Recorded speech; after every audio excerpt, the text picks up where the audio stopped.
எல்லா புகழும் இறைவனுக்கே. நம் அனைவர் மீதும் இறைவன் புறத்திலிருந்து அமைதியும் சமாதானமும் நிறைவாக உள்ளார். இன்றைய தியானம்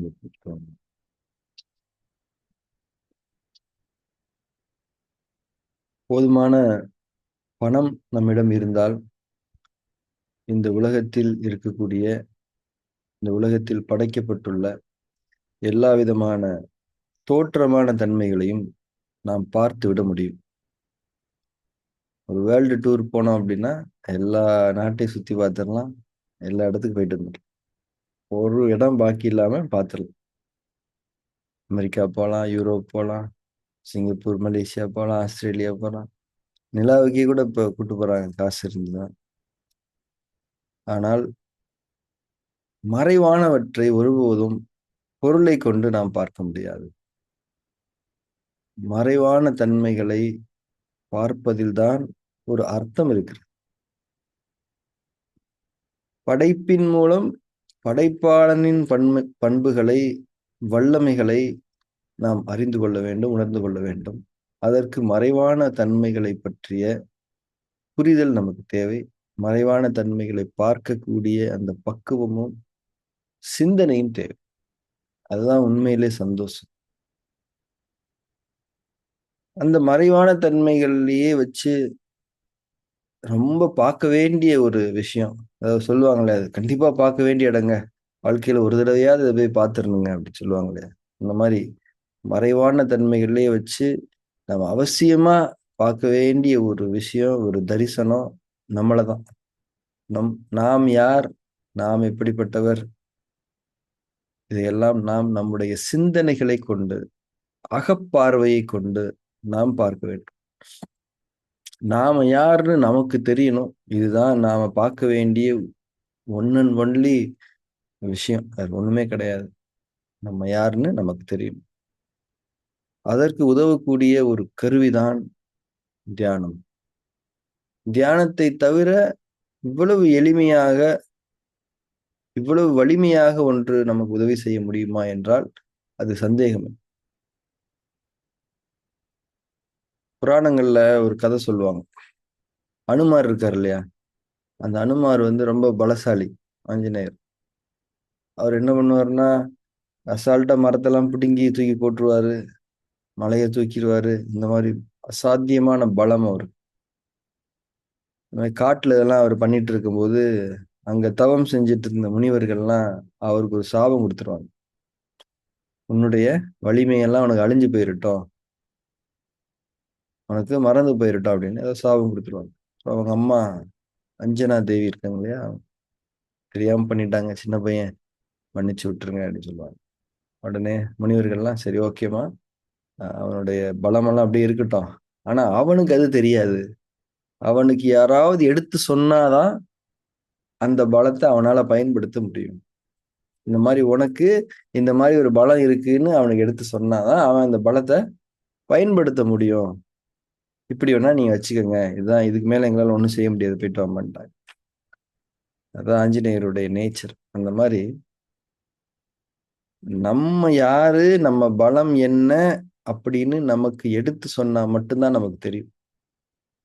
யாரும் எடுத்து சொல்ல மாட்டாங்க.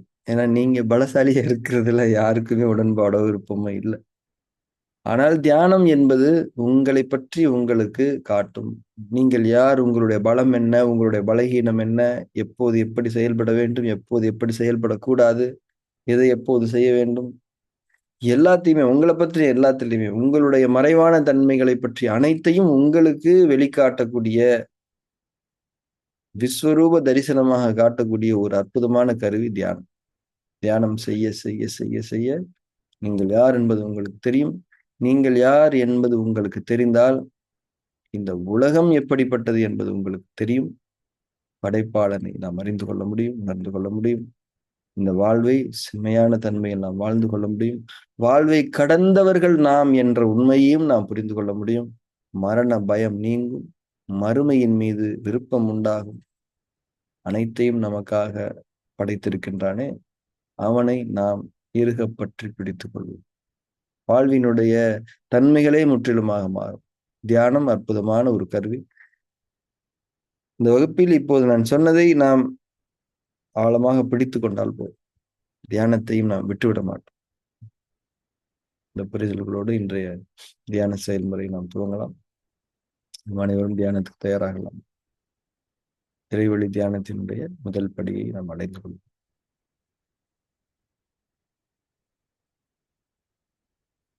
கண்களை மூடியிருத்தல்.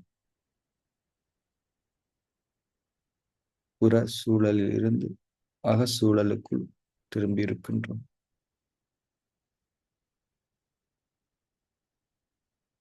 வேறு உலகத்திலிருந்து வேறு உலகத்துக்கு நீங்கள் மாறிவிட்டிருக்கிறீர்கள், திரும்பி விட்டிருக்கிறீர்கள். இந்த உணர்வு ரொம்ப முக்கியமானது. கண்கள் மூடப்பட்டிருப்பதன் மீது கவனம் செலுத்தி கொண்டே இந்த உணர்வை ஏற்படுத்திக் கொள்ளுங்கள்.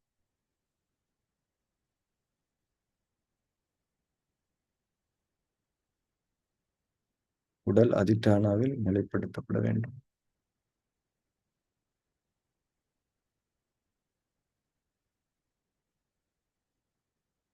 எந்த இறுக்கங்களும் இல்லாத முற்றிலும் தளர்வான, லேசான, சுகமான, அசைவற்ற நிலையில் உடலை வெளிப்படுத்திக் கொள்ளுங்கள்.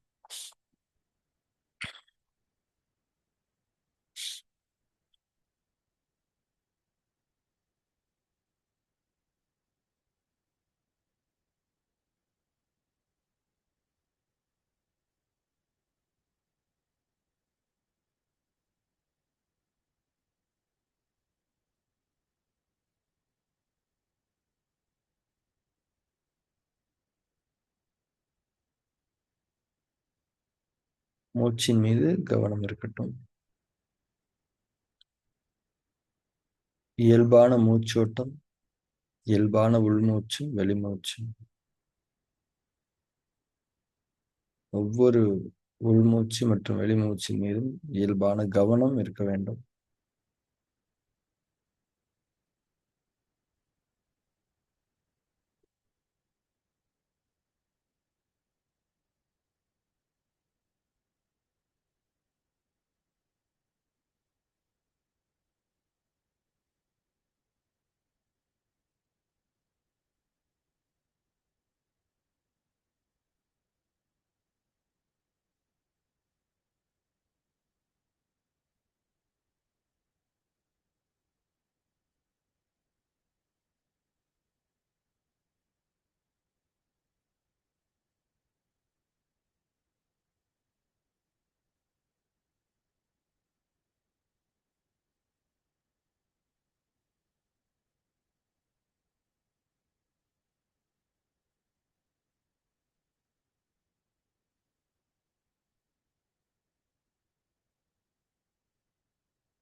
மூச்சின் மீது கவனம் இருக்கட்டும். கவனத்தோடு உணர்வும் இருக்க வேண்டும். மூச்சு நமக்கு கொடுக்கப்படுகிறது, நாம் பெற்றுக்கொள்ளுகின்றோம். இறைவன் நமக்காக பிரத்யேகமாக இந்த மூச்சின் கருவை படைத்து நமக்கு கொடுத்து கொண்டிருக்கின்றான். நாம் பெற்றுக் கொண்டிருக்கின்றோம். நம்முடைய எந்த ஒரு முயற்சியும் உழைப்பும் இன்றி இந்த மூச்சு எனும் உயிர் நமக்குள்ளே சென்று கொண்டிருக்கிறது. இந்த உணர்வை கவனத்தின் மூலம் உணர்ந்து கொண்டு, உணர்வையும் கவனத்தையும் ஒரு சேர மேற்கொண்டு தியானம் தொடங்க வேண்டும்.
மூச்சின் மீது கவனமும் உணர்வும் இருக்க வேண்டும்.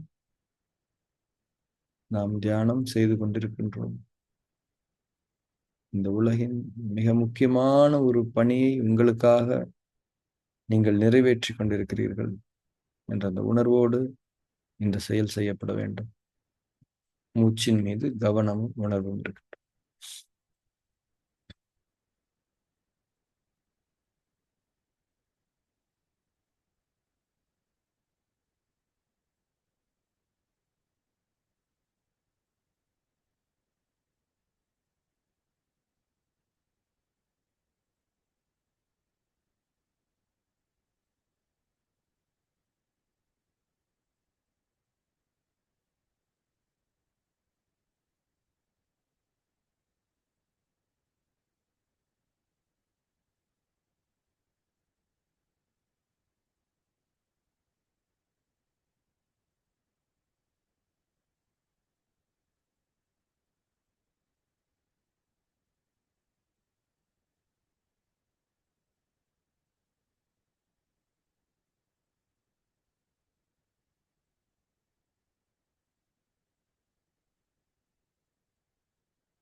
ஃபார்ம் 3 செய்ய தொடங்க போறோம். சாட்சி பாவனை என்ற கருத்தை நாம் ஒவ்வொருவரும் ஒரு சிறிதும் சந்தேகங்களும் குழப்பங்களுமின்றி அறிந்தவர்களாக இருக்க வேண்டும். சாட்சி பாவனை என்பது நம்முடைய மனதிலும் உடலிலும் நிகழக்கூடிய அத்தனை நிகழ்வுகளையும், தூண்டல்களையும், மாற்றங்களையும், அவைகளுக்கும் நமக்கும் எந்த சம்பந்தமும் இல்லை என்பதைப் போல விலகி இருந்து ஒரு பார்வையாளரைப் போல பார்த்து கொண்டிருக்கக்கூடிய ஒரு நிலை சாட்சி பாவனை. மனம் இரண்டின் அடுக்குகளில் இருக்கக்கூடிய கெட்ட பதிவுகளை எல்லாம் பலமிழக்க செய்யப்படக்கூடிய ஒரு எளிய நுட்பம். அதை செயல்படுத்துவதுதான் சாட்சி பாவனை என்ற புரிதல் எந்த சந்தேகமும் குழப்பமும் இன்றி நம்முடைய மனதில் ஆழமாக இருக்க வேண்டும். நம்முடைய மனதில் என்ன நிகழ்ந்தாலும், மூச்சு கவனிக்கப்பட்டாலும், தூக்கம் வந்தாலும், எண்ணங்கள், அது நல்ல எண்ணங்களோ கெட்ட எண்ணங்களோ, எந்த எண்ணம் வந்தாலும், வெறுமை தன்மை ஏற்பட்டாலும், அதே போல உடலில் பல்வேறு விதமான உணர்ச்சிகள், அசைவுகள் ஏற்பட்டாலும், அவைகள் அனைத்தையும் எந்த விதமான கருத்துக்களும் இன்றி, பதில் கருத்துக்களும் இன்றி, திருப்தி அதிருப்தி இன்றி, வெறுமனே அவைகளை கவனித்து வர. இதுதான் சாட்சி பாவனையினுடைய தியரி. ஆழமான புரிதலோடு சாட்சி பாவனையில் நாம் ஃபார்ம் 3 செய்ய தொடங்குவோம். ஃபார்ம் 3 செய்யும்போது அப்பப்போ அதிட்டானாவை மட்டும் என்ஷூர் பண்ணி உறுதிப்படுத்திக் கொள்ளுங்க. உறுதியான அதிட்டானாவை மேற்கொள்ளுங்க. அதிட்டானா உங்களுக்கு சுகவீனத்தை தருவதாக இருக்கக்கூடாது. சுகமான தன்மையில் அதிட்டானா இருக்க வேண்டும். சாட்சி பாவனை தொடங்கலாம். ஃபார்ம் 3 தொடங்கும்.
அதை டானாவிலிருந்து தொடர்ந்து வருங்கள்.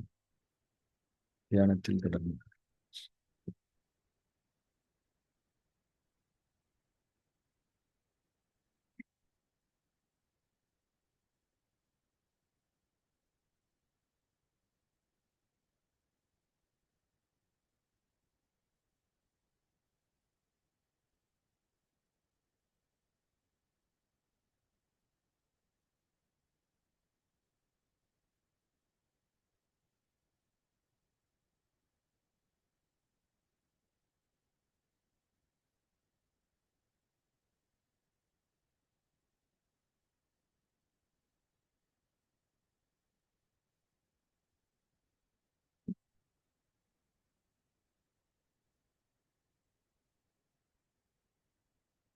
தியானத்தை நிறைவு செய்து கொள்ளலாம்.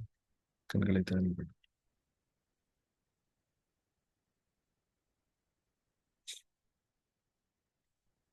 ஃபார்ம் 3 வந்து நம்ம ஆரம்ப காலத்துல இருந்தே ரொம்ப உறுதியா வலியுறுத்தி வந்துகிட்டே இருக்கிறோம்.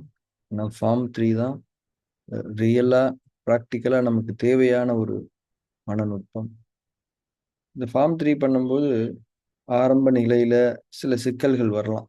என்னன்னா, ப்ராப்பரா ஃபார்ம் 3 பண்ற பட்சத்துல மைண்ட் 2 உடைய லேயர்ஸ் வந்து கிளென்ஸ் ஆகிட்டே இருக்கும். பதிவுகள் இருக்கும். ஆனா அந்த பதிவுகளுக்கு பலம் இருக்காது. ஒரு மெமரியா இருக்கும்னு நம்ம ஏற்கனவே தியரியா புரிஞ்சிருக்கணும். இப்ப என்ன ஆகும்னா, ஒரு பதிவுகள் எல்லாம் பலம் இழக்கப்பட்ட நிலையில ரொம்ப சென்சிட்டிவா இருக்கும் மைண்ட்.